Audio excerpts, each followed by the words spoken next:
वृत्ति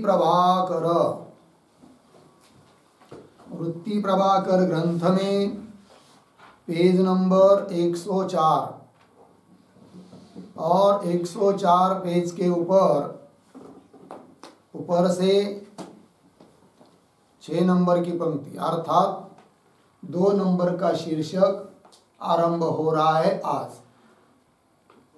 तो देखिए, वेदांत रीति से एक अन्वयी अनुमान और अर्थापत्ति का स्वीकार। तो कल तो ये बात बताई थी कि न्याय मत में नैयायिक लोग अर्थापत्ति प्रमाण को मानते नहीं है और अनुमान के 3 भेद मानते हैं। केवल अन्वय अनुमान, केवल व्यतिरेकी अनुमान और अन्वय व्यतिरेकी अनुमान।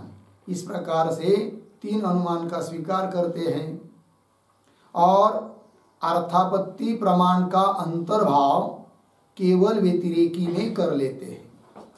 अतः वे लोग स्वतंत्र कोई अर्थापत्ति प्रमाण है ऐसा मानते नहीं है। किंतु वेदांत मत में अर्थापत्ति भी एक स्वतंत्र प्रमाण है और अनुमान भी मानते, किंतु अनुमान के जैसे 3 भेद नैयायिक लोग मानते हैं उस प्रकार वेदांत मत में नहीं है। वेदांत मत में केवल व्यतिरेकी मानने की जरूरत नहीं है, क्योंकि केवल व्यतिरेकी अनुमान से जिस अर्थ की सिद्धि होती है, जो फल प्राप्त होता है, जो प्रमा उत्पन्न होती है, वह फल अर्थापत्ति प्रमाण मानने से हो जाता है। अतः केवल व्यतिरेकी अनुमान मानने की जरूरत नहीं। वेदांत मत में अर्थापत्ति से काम चल जाता है। अच्छा, केवल अन्वयी अनुमान कोई है ही नहीं वेदांत मत में, क्योंकि नैयायिक लोग केवल अन्वय अनुमान मानते हैं और वो कहते हैं कि जहां पर साध्याभाव और हेत्वाभाव का सहचार नहीं मिल रहा है वहां पर केवल अन्वय अनुमान होता है। जैसे उदाहरण देते हैं, घटः अविधेय प्रमेयत्वात्। पक्ष है घट, साध्य अविधेयत्व, हेतु है प्रमेयत्व। अविधेयत्व का अर्थ होता है शब्द शक्यत्व और प्रमेयत्व का अर्थ होता है प्रमा विषयत्व। तो जगत में कोई ऐसी चीज नहीं है जो कि किसी के भी ज्ञान का विषय न हो। सभी ज्ञान का विषय प्रमा विषयत्व सब जगह है और अविधेयत्व नाम शब्द शक्यत्व भी सब जगह है। उनका अभाव कहीं मिलता ही नहीं है। तो अभाव ही नहीं मिल रहा है तो सहचार उनका कैसा होगा? साचर्य, अर्थात व्यतिरिक्त व्याप्ति नहीं बनती है। अतः घट अविधेय प्रमेयत्वात् यह उदाहरण केवल अन्वयी अनुमान का है नैयायिकों के यहाँ। किंतु वेदांत मत में अविधेयत्व हो चाहे प्रमेयत्व हो, सबका अभाव मिल जाता है ब्रह्म में, क्योंकि ब्रह्म में न तो अविधेयत्व है कि नहीं, न तो प्रमेयत्व है आदि आदि। प्रमा विषय साक्षात ब्रह्म होता ही नहीं है। शुद्ध जो ब्रह्म है वह तो सभी धर्मों से कैसा है? अतीत है। तो सबका अभाव मिल जाता है, लग गया। अतः केवल अन्वयी अनुमान करके जो नैयायिकों ने माना है उस प्रकार का वेदांत मत में नहीं है। फिर वेदांत मत में है क्या? तो अर्थापत्ति तो स्वतंत्र प्रमाण है, उस प्रकार एक अनुमान प्रमाण है, उसको हम लोग अन्वय अनुमान कहते हैं। और नैयायिक लोगों की परिभाषा में यदि बोलना हो तो जिसको नैयायिक लोग अन्वय व्यतिरिक्त अनुमान कहते हैं वो हमारे यहाँ वेदांत मत में केवल अन्वय अनुमान है, मतलब अन्वय अनुमान है, इतना ही कहेंगे। केवल अन्वय ऐसा विशेषण नहीं देंगे। केवल अन्वय मान्य नहीं है, केवल व्यतिरिकी भी मान्य नहीं है वेदांत मत में। क्या फिर? अन्वय अनुमान है कि जिसको नैयायिक लोग अन्वय व्यतिरेकी करके कहते हैं। लगा पंक्ति वही दे रहे। वेदांत रीति से एक अन्वयी अनुमान और अर्थापत्ति का स्वीकार। देखो भाई, वेदांत मत में केवल व्यतिरेकी का प्रयोजन अर्थापत्ति से होवे है। वेदांत मत में केवल व्यतिरेकी का मतलब तीन अनुमानों में जो केवल व्यतिरेकी नाम का अनुमान नैयायिक मानते हैं, उसका प्रयोजन, उससे प्राप्त होने वाला फल हमारे यहाँ तो अर्थापत्ति प्रमाण से हो जाता है। अतः केवल व्यतिरेकी अनुमान हमको अर्थात वेदांतियों को मानने की जरूरत नहीं। वेदांत मत में केवल व्यतिरेकी का प्रयोजन फल अर्थापत्ति से हो गए। कैसे? उदाहरण से घटा रहे। तो केवल व्यतिरेकी का उदाहरण दिया था कल नैयायिकों ने, क्या? पृथ्वी इतर भेदवती गंधवत्वात्, ये दिया था ना। इससे क्या सिद्ध होता है? पृथ्वी में इतर भेद की सिद्धि हो जाती है। और ये केवल व्यतिरेकी अनुमान है, क्योंकि अन्वय व्याप्ति यहाँ बैठती नहीं है। करने का प्रयास करेंगे तो यत्र यत्र गंधः तत्र तत्र इतर भेद, उदाहरण का क्या मिलेगा? कुछ नहीं, अन्वय व्याप्ति नहीं है। फिर व्यतिरेक व्याप्ति है, यत्र यत्र इतर भेदाभाव अर्थात साध्याभाव, तत्र तत्र हेत्वाभाव गंधाभाव मिल गया। जैसे जल में इतर भेद का क्या है? अभाव, वहां पर गंध का भी अभाव है। व्यतिरेक व्याप्ति मिल गई। व्यतिरेक व्याप्ति का साहचर्य बताने वाला उदाहरण मिल गया। अतः यह उदाहरण केवल व्यतिरेकी का है। और इस केवल व्यतिरेकी अनुमान से पृथ्वी में इतर भेद की क्या होती है? सिद्धि, बराबर। किंतु वेदांत मत में वही प्रयोजन अर्थापत्ति प्रमाण से ही हो जाता है। वही कह रहे। अब देखिए, वेदांत मत में केवल व्यतिरेकी का प्रयोजन मिल गया ना जी। केवल व्यतिरेकी अनुमान का प्रयोजन अर्थापत्ति से हो गए। कैसे? घटा रहे, इतर भेद विना गंधवत्ता संभवे नहीं। अर्धविराम, इतर भेद विना गंधवत्ता संभवे नहीं। पृथ्वी में क्या है? गंधवत्ता है ना। तो गंधवत्ता की अनुपत्ति होगी जब तक इतर भेद नहीं मानेंगे, तब तक, बराबर। तो इतर भेद बिना, जैसे उदाहरण देंगे आगे, हो स्थूलता देवदत्त, स्थूलो देवदत्त दीवान घूमते, स्थूलता की अनुपत्ति है कब तक? दीवा अभोजी देवदत्त में रात्रि की भोजन की यदि कल्पना नहीं करते तो स्थूलता की क्या हो जाती?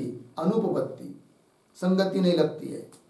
तो उस स्थूलता की अनुपपत्ति न हो, इसलिए उस देवदत्त में जो कि दिन में भोजन नहीं करता है, अर्थात जरूर रात में भोजन करता है, तो रात्रि के भोजन का निश्चय अर्थापत्ति प्रमा, और स्थूलता की अनुपपत्ति अर्थापत्ति प्रमाण। ठीक उस प्रकार यहां पर भी क्या करें? इतर भेद बिना गंधवत्ता संभवे नहीं। तो गंधवत्ता की अनुपपत्ति ये हो जाएगा अर्थापत्ति प्रमाण, और उसकी अनुपत्ति न हो इसलिए इतर भेद की कल्पना पृथ्वी में ये हो जाएगी अर्थापत्ति प्रमा। ठीक, देखो भाई, इतर भेद बिना गंधवत्ता संभवे नहीं। मिल गया ना। याते गंधवत्ता की अनुपपत्ति, मिल गया ना। गंधवत्ता की क्या है? अनुपपत्ति। अनुपपत्ति मतलब है कि नहीं? इतर भेद माने बिना संगति नहीं लगेगी। कैसा रहेगा गंध? उसमें रहेगा कब? पृथ्वी में गंध है, अर्थात जरूर उसमें है फिर क्या? इतरों का भेद। इतर का भेद भी नहीं मानेंगे, इतर नहीं मानेंगे पृथ्वी को। जैसे जलादि की इतर है ना, उसमें ही मानेंगे किसको? पृथ्वी को, है कि नहीं? और यदि इतर है तो जैसे इतर जलादि में गंध नहीं है, वैसे पृथ्वी में भी नहीं होना चाहिए गंध, जबकि पृथ्वी में गंध है, अर्थात उस पृथ्वी में जरूर है क्या? इतर भेद। इतर भेद का ज्ञान अर्थापत्ति प्रमाण, और गंध की अनुपत्ति अर्थापत्ति प्रमाण हो गया। देखो भाई, याति गंधावत्ता की अनुपपत्ति इतर भेद की कल्पना करे है, बराबर। या और इस रीति से अर्थापत्ति प्रमाणते केवल व्यतिरेक गतार्थ है, अर्थात अर्थापत्ति प्रमाण से ही गतार्थ है कौन? केवल व्यतिरेक अनुमान। गतार्थ है मतलब केवल व्यतिरेक अनुमान मानने की जरूरत नहीं है, उसका फल अर्थापत्ति प्रमाण से ही सिद्ध हो जाता है। लग गया ना, ये उसका मतलब है। इस रीति से अर्थापत्ति प्रमाणते केवल व्यतिरेक गतार्थ है। और केवल अन्वय अनुमान, केवल अन्वय अनुमान कोई है नहीं वेदांत मत में, केवल व्यतिरेकी भी नहीं है। केवल व्यतिरेकी मानने की जरूरत क्यों नहीं? अर्थापत्ति से काम चल जाता है। केवल अन्वय अनुमान भी मानने की जरूरत नहीं है, क्यों बता रहे? और केवल अन्वय अनुमान कोई है नहीं, काहे थे, कैसे? सर्व पदार्थन का ब्रह्म में अभाव है। केवल अन्वय अनुमान का होता है जहां पर साध्य या हेतु का अभाव कहीं पर भी मिलता नहीं, वहां पर माना जाता है क्या? केवल अन्वय अनुमान। किंतु नैयायिकों को तो अभाव नहीं मिलेगा, जैसे अभिधेयत्व का अभाव कहीं नहीं मिलेगा, प्रमेयत्व का अभाव नैयायिकों को कहीं पर भी नहीं मिलता है। किंतु वेदांतियों को तो सभी पदार्थों का अभाव ब्रह्म में मिल जाता है। लग गया? अतः केवल अन्वय अनुमान यहाँ है नहीं। यदि वेदांतियों को भी नैयायिकों की तरह साध्य या हेतु का अभाव मिलता नहीं, तब माना जाता क्या? केवल अन्वय अनुमान। किंतु अभाव मिल रहा है। कहते सर्व पदार्थन का ब्रह्म में अभाव है, या ते व्यतिरेक सहचार का उदाहरण ब्रह्म मिले है कि नहीं? व्यतिरेक, व्यतिरेक शब्द करता अभाव, अभाव का साहचर्य दिखाने के लिए उदाहरण मिल जाता है। कहां पर? ब्रह्म में। सबका अभाव है ब्रह्म में, या ते व्यतिरेक सहचार का उदाहरण ब्रह्म मिले है। लग गया? यद्यपि, मिला ना? यद्यपि वृत्ति ज्ञान की विषयता रूप ज्ञेयता ब्रह्म विषय है। तो बोलेंगे भाई जैसे प्रमेयत्व है, उसका भी अभाव मिलेगा। तो बोलेंगे हो, तो कैसे मिलेगा? तो शंका कि वृत्ति ज्ञान का विषय तो है ना, कौन? ब्रह्म। तो वृत्ति ज्ञान की विषयता रूप प्रमेयता या ज्ञेयता तो ब्रह्म में है, कहां ज्ञेयता का अभाव मिलेगा? शंका कोई कर रहा है। यद्यपि वृत्ति ज्ञान की विषयता रूप ज्ञेयता ब्रह्म विषय, ब्रह्म विषय मतलब ब्रह्म में है, ताका अभाव ब्रह्म विषय बने नहीं। ताका, ताका वृत्ति ज्ञान की विषयता रूप जो ज्ञेयता, जैसे घट वृत्ति ज्ञान का विषय है कि नहीं? अयम घट, इस वृत्ति ज्ञान का क्या है? विषय। तो वृत्ति ज्ञान का विषय है कौन? घट, अर्थात घट ज्ञेय है, ज्ञेयता घट में है। उसी प्रकार वृत्ति ज्ञान की विषयता ब्रह्म में है, अर्थात ज्ञेयता ब्रह्म में है, उसका अभाव कहां मिल रहा है? ब्रह्म में। शंका। यद्यपि वृत्ति ज्ञान की विषयता रूप ज्ञेयता ब्रह्म विषय है, ताका अभाव ब्रह्म विषय बने नहीं, तथापि ज्ञेयतादिक मिथ्या है। ज्ञेयता, वही ज्ञेयता भी क्या है? मिथ्या है। क्योंकि ब्रह्म को छोड़कर यच्च यावत पदार्थ सब के सब क्या है? तो ज्ञेयता भी क्या है? एक आधेय पदार्थ है, वो भी क्या है? मिथ्या है। तथापि ज्ञेयतादिक मिथ्या है। और मिथ्या पदार्थ और ता का अभाव एक अधिकरण में रहे हैं। मिथ्या पदार्थ और उसका अभाव दोनों भी एक अधिकरण में रहते हैं। अतः ज्ञेयता, वृत्ति ज्ञान की विषयता रूप ज्ञेयता ब्रह्म में होने पर भी उस ज्ञेयता का ब्रह्म में क्या है? अभाव। क्यों? ज्ञेयता मिथ्या है। और नियम क्या है? मिथ्या पदार्थ और मिथ्या पदार्थ का अभाव दोनों एक अधिकरण में रहते हैं। उदाहरण, रज्जु के ऊपर प्रतीत हुआ सर्प मिथ्या है कि नहीं? तो वहां पर सर्प, और वह वस्तुतः देखा जाए तो सर्प का अभाव भी है। कहां पर? रज्जु पर। तो मिथ्या पदार्थ जो सर्प और उस सर्प का अभाव दोनों भी है। कहां पर? रज्जु में। वही कह रहे, मिथ्या पदार्थ और ता का अभाव एक अधिष्ठान में रहे हैं। याते जिसको नैयायिक अन्वय व्यतिरेकी कहे है, सोई अन्वयी नाम एक प्रकार का अनुमान है। यह वेदांत का मत है। लग गया? तात्पर्य क्या निकला? वेदांत मत में केवल व्यतिरेकी मान्य नहीं, केवल अन्वय अनुमान मान्य नहीं, फिर एक ही अनुमान मान्य है, जिसको नैयायिक लोग अन्वय व्यतिरेकी कहते हैं। उनको हम वेदांती लोग कहते हैं अन्वयी अनुमान। बस उतना ही एक मानते हैं। लग गया पंक्ति? देखो भाई, या तो जिसको नैयायिक अन्वय व्यतिरेकी कहे है, लग गया, सोई वही एक अन्वयी नाम का एक प्रकार का अनुमान है। ठीक है ना, यह वेदांत का मत है। या मत में केवल व्यतिरिक्त अनुमान का अंगीकार नहीं। या मत में मतलब वेदांत मत में केवल व्यतिरिक्त अनुमान का अंगीकार नहीं। या मत में केवल व्यतिरिक्त अनुमान का अंगीकार नहीं, फिर अर्थापत्ति प्रमाण का अंगीकार है, अर्थापत्ति मानते हैं। और विचार दृष्टि करे तो है कि नहीं, अभी और सूक्ष्मता बता रहे, ये तो ऊपर से हुआ, किंतु बहुत गहराई से विचार करेंगे तो क्या जी, और विचार दृष्टि करे तो दोनों मानने चाहिए। दोनों मतलब केवल व्यतिरिक्त अनुमान भी मानो और अर्थापत्ति प्रमाण भी मानो।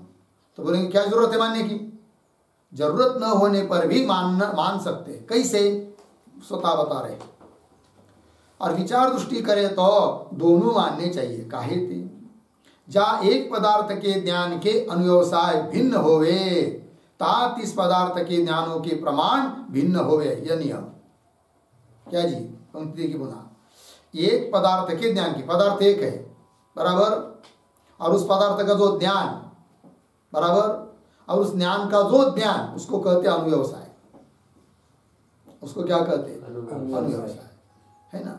तो एक ही पदार्थ है, उसका अलग अलग प्रकार का ज्ञान हो रहा है, और उस ज्ञान का है कि उस ज्ञान से अनुव्यवसाय भी भिन्न भिन्न हो रहा है।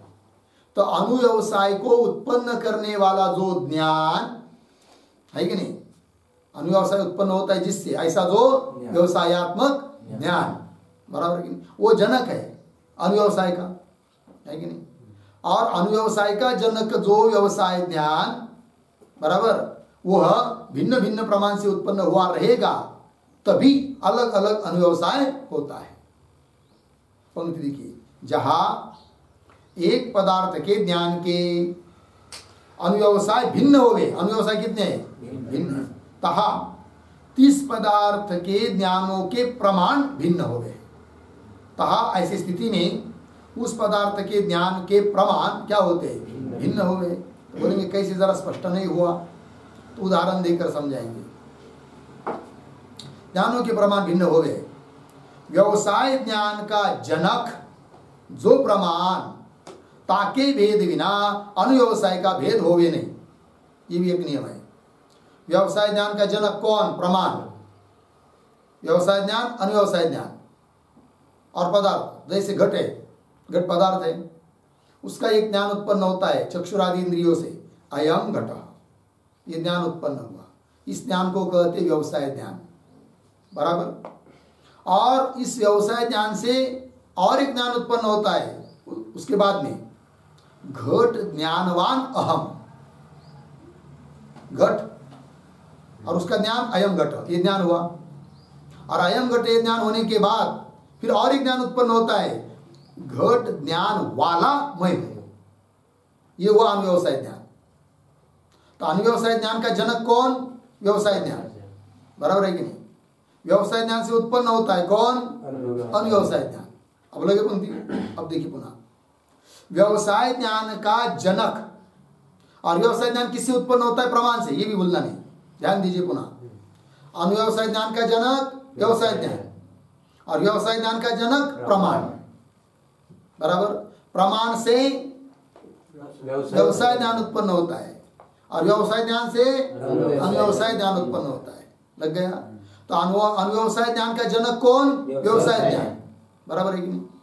हाँ, और उस व्यवसाय ज्ञान से यदि अलग अलग अनुव्यवसाय ज्ञान उत्पन्न हो रहे हैं, तो जरूर उस व्यवसाय ज्ञान भी, वह व्यवसाय ज्ञान भी अलग अलग प्रमाण से उत्पन्न हो रहा है बराबर। अलग अलग प्रमाण से उत्पन्न व्यवसाय ज्ञान रहेगा, तभी उस व्यवसाय ज्ञानों से अलग अलग अनुव्यवसाय ज्ञान उत्पन्न होगा। लग गया जी? पंक्ति देखिए, व्यवसाय ज्ञान का जनक मिल गया। व्यवसाय ज्ञान का जनक कौन? प्रमाण है कि नहीं। व्यवसाय ज्ञान का जनक कौन होता है? प्रमाण। और अनुव्यवसाय ज्ञान का जनक व्यवसाय ज्ञान। पुनः देखिए, अब व्यवसाय ज्ञान का जनक जो, आगे क्या है? प्रमाण है ना, तो वहां पर लिखिए जो प्रमाण, और प्रमाण के आगे लिखिए ताके। आगे सरल है, अब पंक्ति पढ़िए। व्यवसाय ज्ञान का जनक जो प्रमाण, बराबर, ताके भेद विना, ताके भेद विना, प्रमाण के भेद विना, है कि नहीं, अनुव्यवसाय का भेद होवे नहीं। लग गया ना। अनुव्यवसाय का भेद कब होगा? जब व्यवसाय ज्ञान भिन्न भिन्न रहेगा। व्यवसाय ज्ञान भिन्न भिन्न कब रहेगा? जब उसके उत्पादक प्रमाण भिन्न भिन्न रहेंगे। लगा अभी? अनुव्यवसाय का भेद होवे नहीं। एक जैसे उदाहरण बता रहे हो, जैसे एक वन्य का प्रत्यक्ष ज्ञान होवे, वन्य सामने है और आंखों से क्या हुआ? प्रत्यक्ष ज्ञान, अयम वन्य। एक वन्य का प्रत्यक्ष ज्ञान होवे तब वन्यम साक्षात करोमि, ऐसा अनुव्यवसाय होवे है।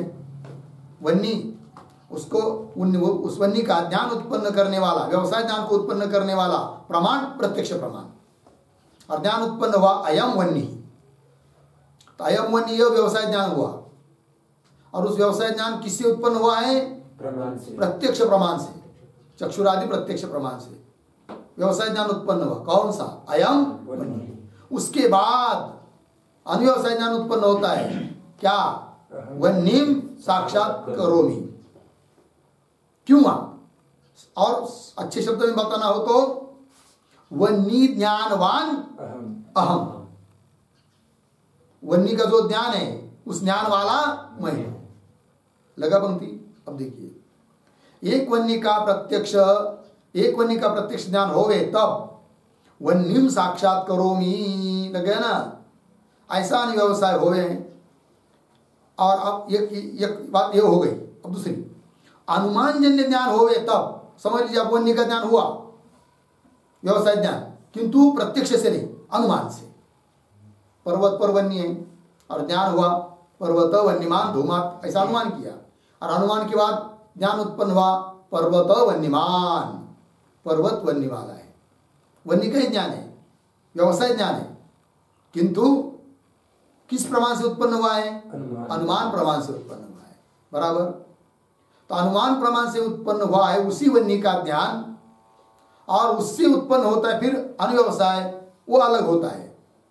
कैसा होता है वो? वन्यम अनुमिनोमि। क्या जी? वन्यम अनुमिनोमि, ऐसा अनुव्यवसाय होता है। क्यों? वहां वन्य विषयक अनुमिति ज्ञानवान अहम। वन्य का जो अनुमिति ज्ञान है उस अनुमिति ज्ञान वाला मैं हूं, ऐसा लीजिए। ठीक?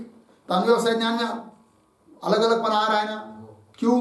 व्यवसाय ज्ञान भिन्न भिन्न है। व्यवसाय ज्ञान भिन्न भिन्न क्यों? अलग अलग प्रमाण है उसके, इसलिए। अनुमान जन्य ज्ञान होवे तब वन्यम अनुमिनोमि, ऐसा अनुव्यवसाय होवे। लग गया? जहां शब्द ते वन्य का ज्ञान, अब ये भी बात छोड़ दीजिए, उसी वन्य का ज्ञान होना है अभी, किंतु प्रत्यक्ष से नहीं, अनुमान से नहीं, शब्द प्रमाण से। ठीक?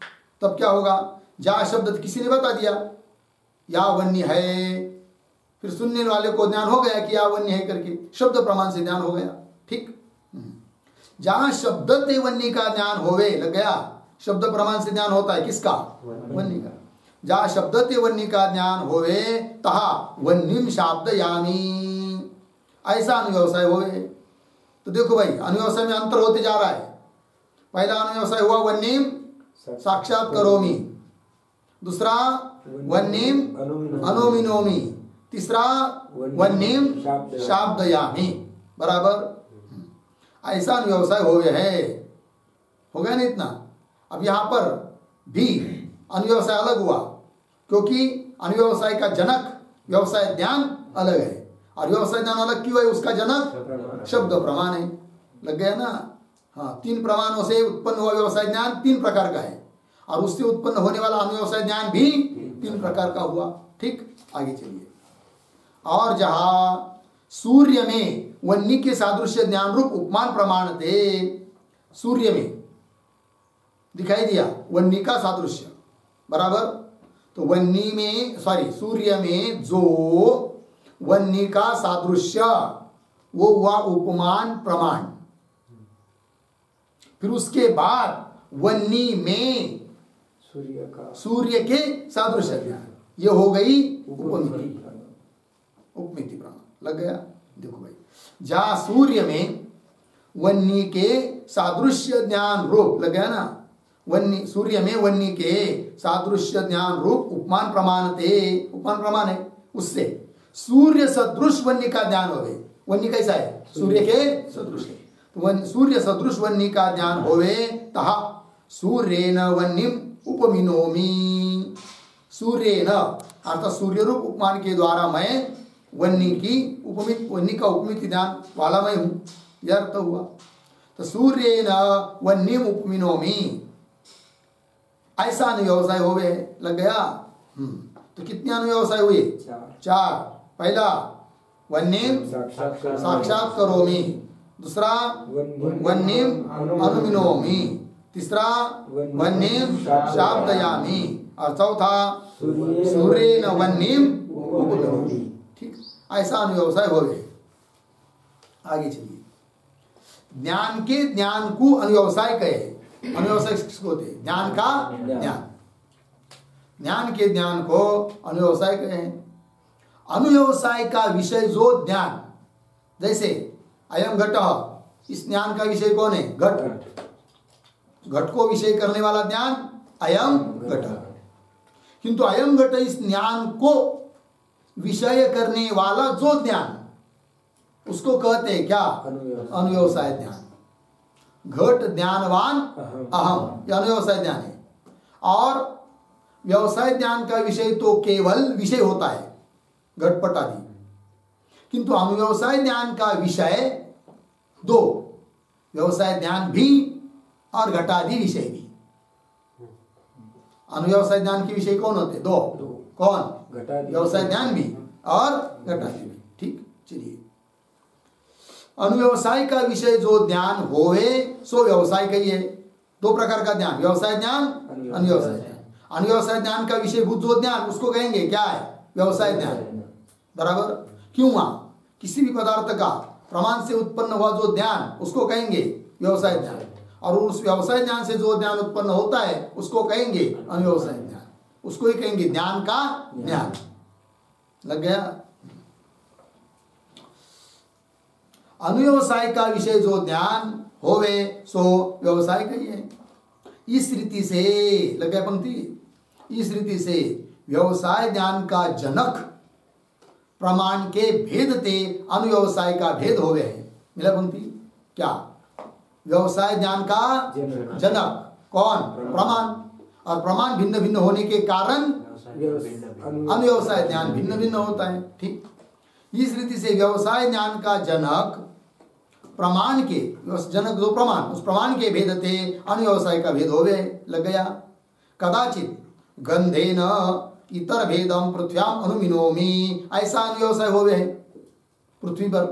क्या? गंधेन, गंध इस हेतु को, हेतु के द्वारा, इतर भेदम पृथ्व्याम अनुमिनोमि, ये क्या हुआ? अनुव्यवसाय। जब व्यतिरिक्त अनुमान के द्वारा पृथ्वी में इतर भेद की अनुमिति की, और उस अनुमिति ज्ञान से जो ज्ञान उत्पन्न हुआ अनुव्यवसाय ज्ञान, उस अनुव्यवसाय ज्ञान का आकार क्या आकार है? यह आकार है। गंधेन, तृतीया, गंध से, इतर भेदम, गंध के द्वारा, गंध से इतर भेद का पृथ्वी में मैं अनुमान करता हूं, या उस ज्ञान वाला मैं हूं। ऐसा अनुव्यवसाय होवे है। लग गया? और कदाचित ऐसा भी अनुव्यवसाय होगा फिर कैसा? गंधानुपपत्त्या इतर भेदम पृथ्व्याम कल्पयामि। ठीक है ना? गंधानुपपत्ति, अर्थापत्ति प्रमाण। गंध की अनुपपत्ति होने से हम पृथ्वी में इतर भेद की क्या करते हैं? कल्पना करते हैं। ठीक, कदाचित ऐसा अनुव्यवसाय होवे।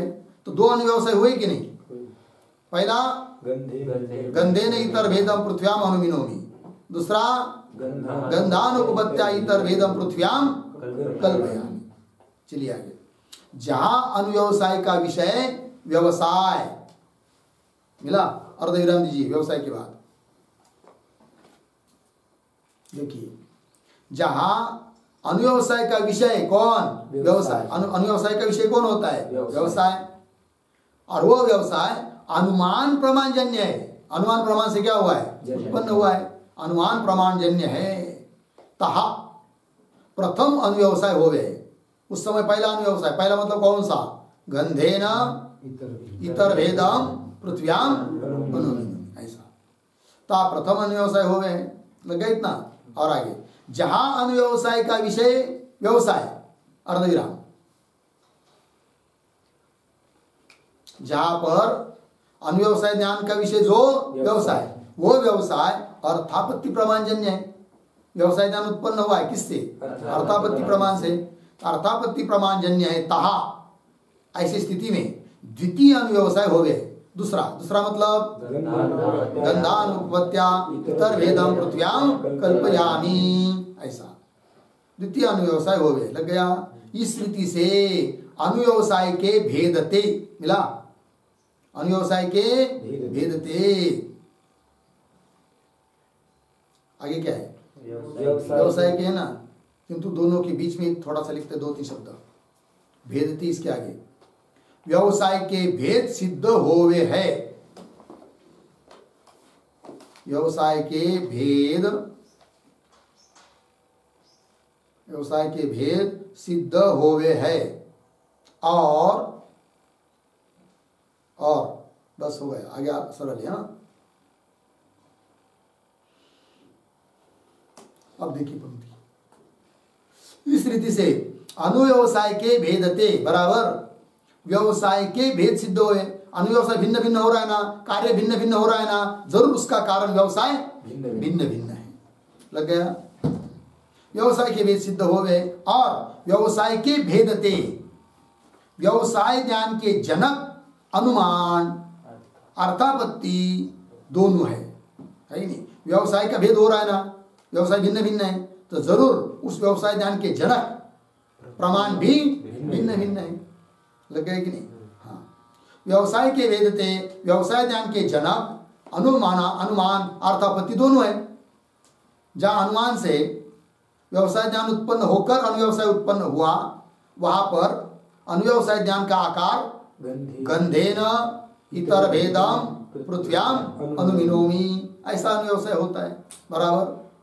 और जहां अर्थापत्ति प्रमाण से है कि नहीं, व्यवसाय ज्ञान उत्पन्न हुआ है और उससे उत्पन्न जो होता है अनुव्यवसाय, उसका आकार गंधानुपत्या इतर भेदम पृथ्व्याम कल्पयामि, ऐसा। देखो भाई, व्यवसाय के व्यक्ति व्यवसाय ज्ञान के जनक अनुमान अर्थापत्ति दोनों है। एक को मानी के दूसरे का निषेध बने नहीं। हम एक को मानते हैं, इसका मतलब दूसरे का निषेध थोड़ी है, ठीक है कि नहीं? हाँ, एक को मानी के दूसरे का निषेध बने नहीं, अपना अपना काम वो कर रहे हैं। व्यतिरिक्त के अनुमान से जब ज्ञान उत्पन्न होगा तो व्यवसाय ज्ञान अलग रहेगा, उससे अनुव्यवसाय ज्ञान अलग हो जाएगा। कभी कभी ऐसा भी होता है। और कभी कभी अर्थापत्ति प्रमाण से, अर्थापत्ति प्रमारूप व्यवसाय ज्ञान उत्पन्न होकर उससे भिन्न ही अनुव्यवसाय ज्ञान क्या होता है? उत्पन्न होता है, ठीक। हाँ, एक को माने के दूसरे का निषेध बने नहीं। और शब्द शक्ति प्रकाशिका आदि ग्रंथ में, शब्द शक्ति प्रकाशिका ग्रंथ का नाम है, शब्द शक्ति प्रकाशिकादि ग्रंथन में अनुमान प्रमाणते शब्द प्रमाण का भेद अनुव्यवसाय के भेद से ही सिद्ध क्या है, लग गया। अनुमान प्रमाणते शब्द प्रमाण का भेद, अनुमान प्रमाण अलग है, शब्द प्रमाण अलग है, ऐसा बताया है। बोलेंगे क्यों अलग अलग है? इसलिए अलग अलग है कि अनुमान प्रमाण से उत्पन्न होने वाला जो ज्ञान, उससे जो अनुव्यवसाय उत्पन्न होता है वो अलग है, और शब्द प्रमाण से उत्पन्न होने वाला जो ज्ञान और उससे उत्पन्न होने वाला जो अनुव्यवसाय ज्ञान, वो उससे भिन्न है, ठीक। इसका मतलब अनुव्यवसाय ज्ञान का जनक व्यवसाय ज्ञान भिन्न भिन्न है और व्यवसाय ज्ञान का जनक प्रमाण भी भिन्न भिन्न है। तो प्रमाणों की भेद की सिद्धि अनुव्यवसाय के भेद से की गई है, ठीक। अनुमान प्रमाणते शब्द प्रमाण का भेद अनुव्यवसाय के भेद से ही सिद्ध गया है, लग गया। याते प्रमाण के भेद की सिद्धि में अनुव्यवसाय का भेद प्रबल हेतु है, लग गया। प्रमाण की भेद की सिद्धि में, है कि नहीं? प्रमाण का भेद सिद्ध करने के लिए कारण मुख्य हेतु कौन? अनुव्यवसाय का भेद। अनुव्यवसाय में भेद नहीं मालूम पड़ेगा तो कैसा आप प्रमाण में भेद सिद्ध कर पाएंगे? अर्थात नहीं कर पाएंगे। प्रमाण के भेद की सिद्धि में अनुव्यवसाय का भेद प्रबल हेतु है। लग गया। इस रीति से अर्थापत्ति और केवल व्यतिरेकी अनुमान दोनों मानने चाहिए, है कि नहीं। अभी तक बात क्या हुई थी, नहीं ये कहते थे कि हम अर्थापत्ति को नहीं मानते, केवल व्यतिरेकी को मानते हैं, और वेदांती कहते थे हम केवल व्यतिरेकी को नहीं मानते हैं, अर्थापत्ति को मानते हैं। किंतु निर्णय दिया ग्रंथकार ने अपनी बुद्धि से, है कि नहीं, क्या कि वस्तुतः दोनों भी मानने चाहिए। लग गया। चलिए, इस रीति से अर्थापत्ति और केवल व्यतिरेकी अनुमान दोनों मानने चाहिए। जहाँ विषय का प्रकाश एक प्रमाण ते सिद्ध होवे ता अपर प्रमाण का निषेध होवे नहीं, है कि नहीं। किसी भी विषय का ज्ञान एक प्रमाण से हो रहा है, इसका मतलब अन्य प्रमाण का निषेध होगा क्या? नहीं हो सकता है। जैसे सामने घट है और कोई कहेगा हमको प्रत्यक्ष प्रमाण चक्षु से घट का ज्ञान हो रहा है, बस अतः हम केवल एकमात्र प्रत्यक्ष प्रमाण को ही मानते, बाकी के प्रमाण का निषेध। ऐसा हो सकता है क्या? नहीं। भले यहाँ पर इस विषय का ज्ञान एक प्रमाण से हो रहा है, इसका मतलब अन्य प्रमाण का निषेध तो नहीं बनता है ना। इस प्रकार जहाँ विषय का प्रकाश, प्रकाश मतलब ज्ञान, एक प्रमाण ते सिद्ध होवे ता अपर प्रमाण का, दूसरे प्रमाण का निषेध होवे नहीं। केवल व्यतिरेकी का स्वरूप संक्षिप्त दिखाया है। फिर बोलेंगे भाई केवल व्यतिरेकी का स्वरूप क्या है, वो पीछे कल दिखाया था थोड़े में संक्षेप में। ठीक, चलिए अब आगे क्या है।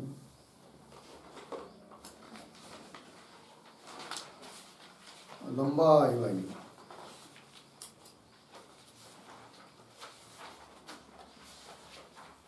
चलो,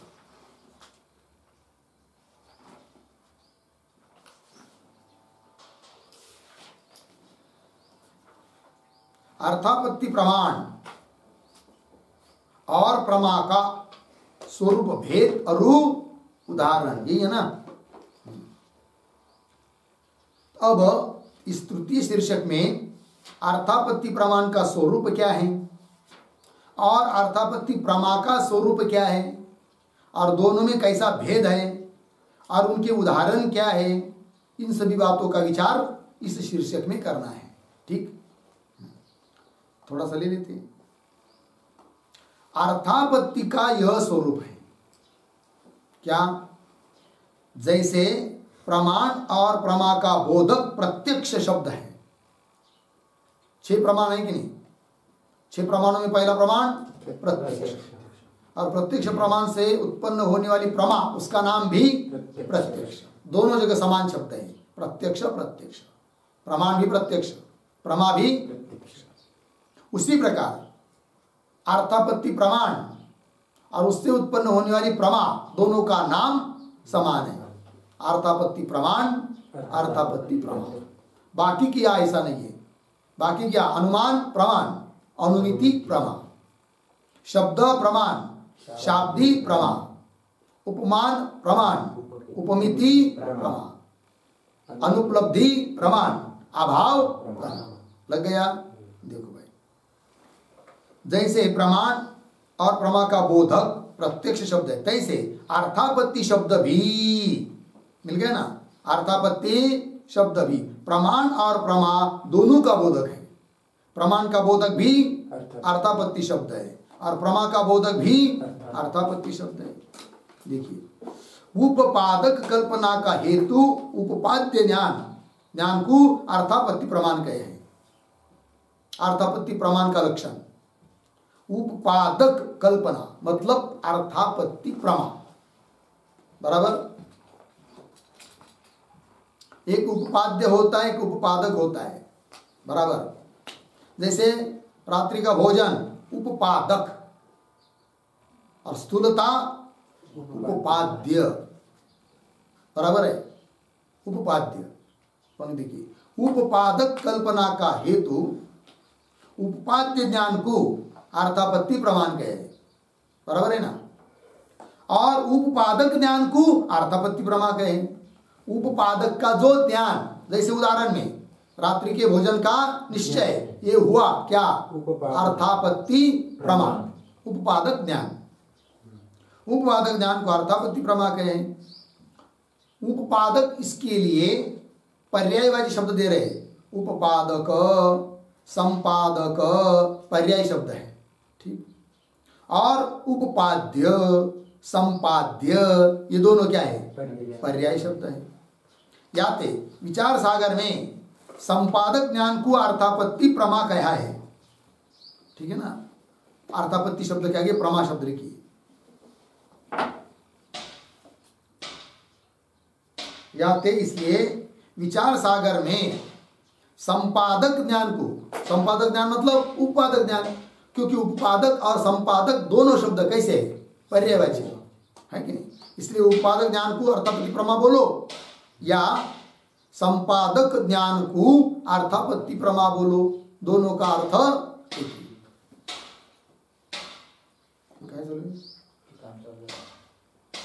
याते विचार सागर में संपादक ज्ञान को अर्थापत्ति प्रमा कहा है। लग गया? आगे क्या है? प्रमा या प्रमाण।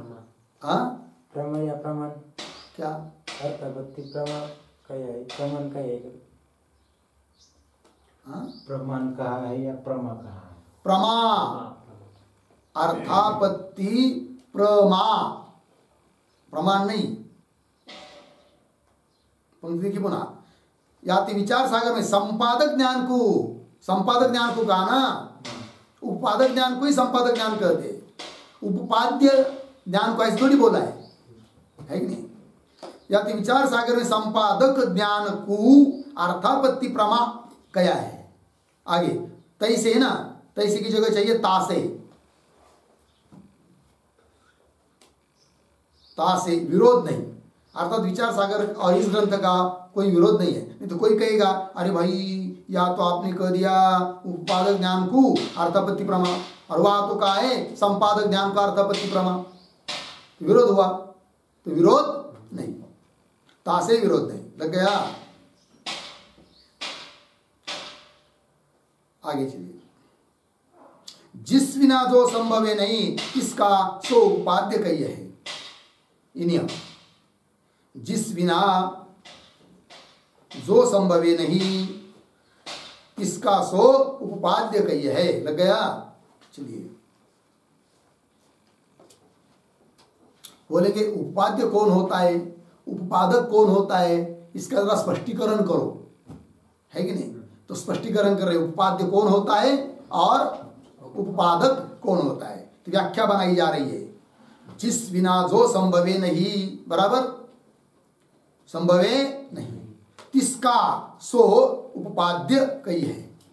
उदाहरण जैसे रात्रि भोजन बिना, जिस बिना रात्रि भोजन बिना जो संभवे नहीं स्थूलता संभवे नहीं, है कि नहीं, संभवे नहीं। याते तिसका रात्रि भोजन का, बराबर, रात्रि भोजन का उपपाद्य कौन? स्थूलता। रात्रि भोजन की उपपाद्य कौन है? स्थूलता है कि नहीं। क्योंकि रात्रि भोजन की कल्पना हम तब करते हैं जब स्थूलता रहती है, वो दिन में खा नहीं रहा है और स्थूलता है, तो उपपाद्य हुई कौन? स्थूलता। लक्षण क्या हुआ? जिस बिना रात्रि भोजन बिना जो होवे नहीं स्थूलता होवे नहीं, तिसका रात्रि भोजन का सो स्थूलता उपपाद्य कहिए है। बात समझ में आई? पंक्ति देखिए, जिस बिना जो संभव नहीं तिसका सो उपपाद्य कहिए। जैसे रात्रि भोजन बिना दीवा अबोजी पुरुष में स्थूलता संभवे नहीं, दिन में भी नहीं खाता है और स्थूल है, तो स्थूलता संभव नहीं। याते इसलिए रात्रि भोजन का स्थूलता उपपाद्य है। रात्रि भोजन का उपपाद्य कौन? स्थूलता है। ये हो गए उपपाद्य का, है ना। अब आगे, जिसके अभाव ते जाका अभाव होवे, जिसके अभावते जाका अभाव होवे सोता का उपपादक कहिए। ये उपपादक की परिभाषा। लग गया पंक्ति? क्या? जिसके अभावते, है कि नहीं, क्या? जिसके अभावते जो नहीं, क्या है? जिसके अभावते जाका अभाव होवे, अभाव से क्या? हाँ, जिसके अभाव से, वही ना, अभावते बोलिए, अभाव से बोलिए, अर्थ एक ही है। जिसके अभाव से जाका अभाव होवे सो ताका उपादक कहिए, वो उसका क्या है? उपादक। रात्रि के भोजन की उपाद्य स्थूलता और स्थूलता का उपादक रात्रि का भोजन। बात समझ में आएगी नहीं? स्थूलता का उपादक कौन? रात्रि का भोजन। और रात्रि भोजन की उपाद्य कौन? स्थूलता। इतना समझ में आया? स्थूलता उपाद्य है, स्थूलता का ध्यान उपाद्य ध्यान है, और रात्रि का भोजन का ध्यान उपादक ध्यान है। अब परिभाषा में उसको हटाओ, ठीक है? पंक्ति देखिए, फिर उदाहरण दे रहे हैं। जैसे रात्रि भोजन के अभाव से, तो नियम जो बताया ना अभी घटाइए उसको, जिसके अभाव से, जिस भोजन के, जिसके अभाव से, रात्रि भोजन के अभाव से, जाका अभाव होवे, स्थूलता का अभाव होवे, क्योंकि रात्रि भोजन का भी अभाव है, और दिन में न जब भोजन नहीं करने वाला है, फिर स्थूलता का क्या हो जाएगा? अभाव। तो जाका अभाव होवे, स्थूलता का अभाव होवे, बराबर। सो ताका उपादक कहिए, है कि नहीं? सो रात्रि का भोजन, ताका स्थूलता का क्या है? उपादक। तो उपादक कौन हुआ? रात्रि का भोजन उपादक हुआ, किसका? स्थूलता का। और स्थूलता का, है कि नहीं? स्थूलता, रात्रि के भोजन का उपाद्य स्थूलता, और स्थूलता का उपादक रात्रि का भोजन। ऐसा पंक्ति देखिए पुनः आगे। जैसे रात्रि भोजन के अभाव से मिला स्थूलता का दिवा भोजी को क्या है? अभाव हुए, याते रात्रि भोजन स्थूलता का उपादक है। सो रात्रि भोजन ताका स्थूलता का क्या है? उपादक। तो स्थूलता का उपादक कौन? रात्रि का भोजन। और रात्रि के भोजन की उपाद्य कौन? स्थूलता। या रात्रि भोजन स्थूलता का उत्पादक है। लग गया? हो गया ना इतना? ये बात हो गई। अब यहाँ पर शंका कर रहे कोई, फिर वो शंका और उस शंका का उत्तर हम लोग कल करेंगे, ठीक है? बस। ओम पूर्णमदः पूर्णमिदं पूर्णात्